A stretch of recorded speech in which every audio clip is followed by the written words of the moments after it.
Hi, my name is Jeff Barletta and I'm an associate professor and vice chair of pharmacy practice at Midwestern University College of Pharmacy in Glendale, Arizona.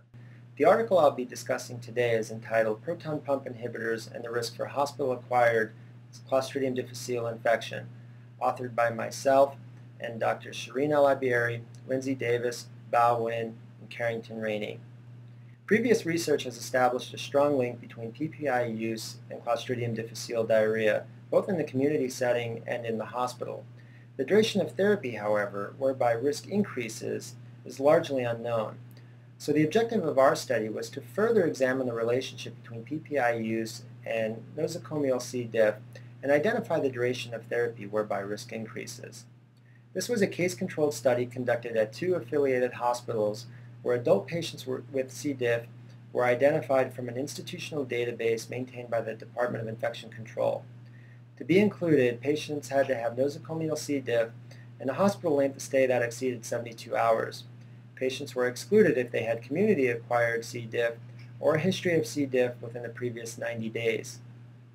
Patients with C. diff were then matched to control patients in a 1:2 ratio using the criteria age, gender, date of admission, and antibiotic use.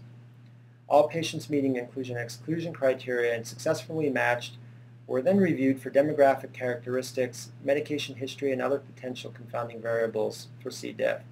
These included, but were not limited to, PPI use, H2RAs, antibiotics, previous hospital admission, ICU admission, and immunosuppression. To identify independent risk factors for C. diff, patients were stratified into two groups based on the presence or absence of C. diff. Confounding variables were compared first using univariate statistics, and then a logistic regression analysis was conducted which controlled for time and other confounding variables that were identified on univariate analysis. To determine the threshold for duration of therapy where risk increased, we utilized a classification and regression tree analysis using the variables that were significant from our logistic regression analysis. There were 201 patients evaluated, 67 with C. diff and 134 controls.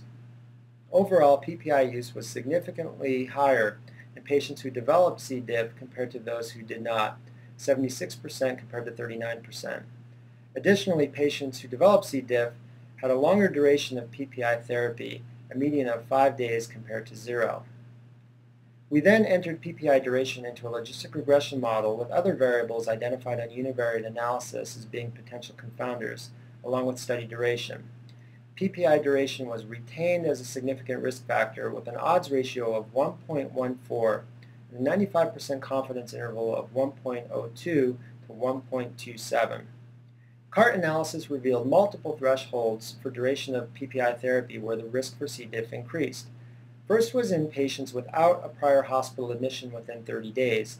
The incidence of C. diff increased when PPI duration exceeded 2 days and 12 days. Specifically, the incidence of C. diff was 11% when PPI duration was less than or equal to 2 days, 34% for 3 to 12 days, and 100% for patients whose PPI duration exceeded 12 days. In patients with a prior admission, that threshold for therapy was only 1 day with an incidence of 41%, and 70% when PPI use exceeded 1 day. These data signify that a very brief duration of PPI use can put patients at significant risk for C. diff. It is our opinion that clinicians must strongly reconsider whether PPI use is truly indicated before they are prescribed, putting patients at risk for this serious adverse effect. This is especially true for indications like stress ulcer prophylaxis, particularly in those patients who are at low risk for clinically important bleeding, like those in a non-ICU setting, where the use of acid suppressive medications are not recommended. On behalf of my co-authors, Drs. El-Abieri, Davis, Nguyen, and Rainey, I thank you for listening and hope our work can assist you with the provision of patient care. We hope you found this presentation from the content of Mayo Clinic Proceedings valuable.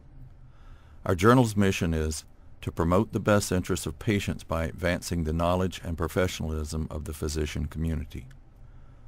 If you are interested in more information about us, our homepage is www.mayoclinicproceedings.org. There you will find access information for our social media content, such as additional videos on our YouTube channel or journal updates on Facebook. You can also follow us on Twitter. More information about healthcare at Mayo Clinic is available at www.mayoclinic.com. This video content is copyrighted by Mayo Foundation for Medical Education and Research.